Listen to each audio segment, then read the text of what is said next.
అమ్మాయి ఎవరో చాలా చక్కగా మాట్లాడింది. ఈ విషయం ఆ అమ్మాయికి చెప్తే తనే నన్ను ఫేమస్ చేసేస్తుంది. ఇదిగో అమ్మాయి, నీకోసమే వెతుకుతున్నానమ్మా. నాకోసమా? ఏంటి పూజారి గారు? ఇందాక మాటల మధ్యలో వెళ్ళిపోయావు కదమ్మా, నీకు అసలు విషయం చెప్పలేదు కదా. ఏ విషయం అండి? ఈ మ్యారేజీ నా వల్లే జరుగుతుంది. ఈ విషయం సుజాత గారు నీతో చెప్పారో లేదో? ఇందాక మీరే చెప్పారు కదండి మీ వల్లే జరుగుతుందని. ఎందుకు ఏంటి అని ఇప్పుడు నాకు అవసరమా ఇదంతా?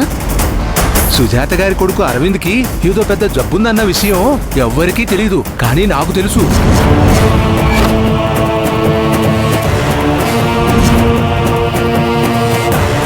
అతను 3 మాసాల్లో చచ్చిపోతాడన్న విషయం ఎవ్వరికీ తెలీదు, అది కూడా నాకు మాత్రమే తెలుసు.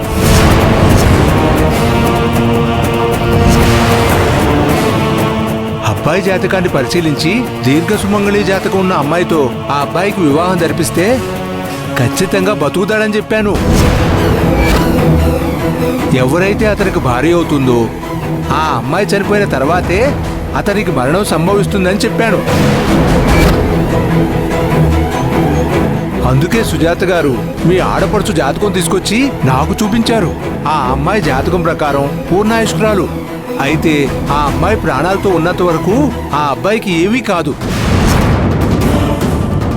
కానీ ఇంత చేస్తున్నప్పటికీ నా గురించి ఎవరికీ తెలియడం లేదు. ఆ విషయం మాట్లాడదాం అనుకుంటే ఇందాక ఎవరో వచ్చి నేను తీసుకెళ్ళిపోయారు. ఏమీ లేదమ్మా, ఈ మధ్య ప్రతి వాళ్ళు సోషల్ మీడియాలో ఫేమస్ అయిపోతున్నారు. వాటికి సంబంధించిన వివరాలేవి నాకేమీ తెలియదు. నువ్వు చూస్తే బాగా చదువుకున్న అమ్మాయిలా కనిపిస్తున్నావు. నువ్వే కాస్త నన్ను ఫేమస్ చేయాలి. మిమ్మల్ని ఫేమస్ చేయడం ఏంటండి? ఏం చేయాలని మీ ఉద్దేశం?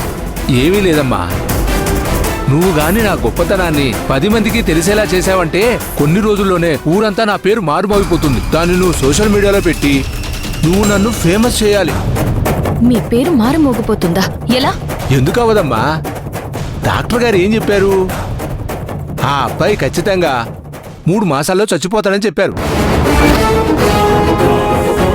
కానీ జ్యోతిష్య శాస్త్రం ప్రకారం ఆ అమ్మాయికిచ్చి పెళ్లి చేస్తే ఆ అబ్బాయికి ఏమీ కాదు, పూర్ణాయుష్కుడు అవుతాడు. రేపు పెళ్ళైన తర్వాత 3 నిద్రల తర్వాత ఆ అబ్బాయికి ఏమీ కాదు.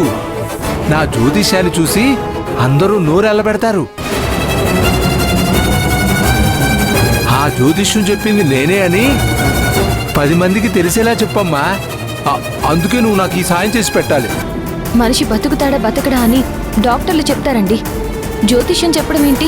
ఆ జ్యోతిష్యాన్ని నమ్ముకుని మీరు ఈ పెళ్లి చేయమని చెప్పడం ఏంటి? అమ్మా, ఈ విషయంలో నీకేదైనా అనుమానం ఉంటే, ఏదో నా గురించి నేను గొప్పగా చెప్తున్నాను అనుకుంటే, ఆ డాక్టర్ ఎవరైతే ఉన్నారో ఆయన ఈ దగ్గరలోనే ఉంటారు. కావాలంటే నువ్వు వెళ్ళి అతన్ని కనుక్కో. అతని పేరు పురుషోత్తం, ఈ పక్కనే ఉంటాడు.